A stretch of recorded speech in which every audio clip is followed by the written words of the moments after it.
ready to turn your computer into a money-making machine.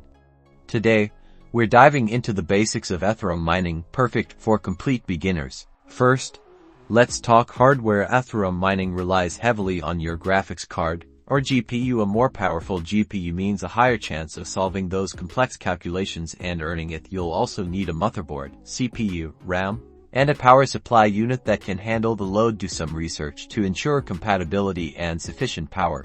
Next up, software. You'll need a mining program to connect your hardware to the Ethereum network. Popular options include Lolminer, Trex Miner, and Phoenix Miner. Download one from a reputable source and make sure it's compatible with your operating system and GPU. Before you start mining, you'll need an Ethereum wallet to receive your rewards. Create a wallet using a service like MetaMask or Trust Wallet. Make sure you safeguard your wallet's private key or seed phrase.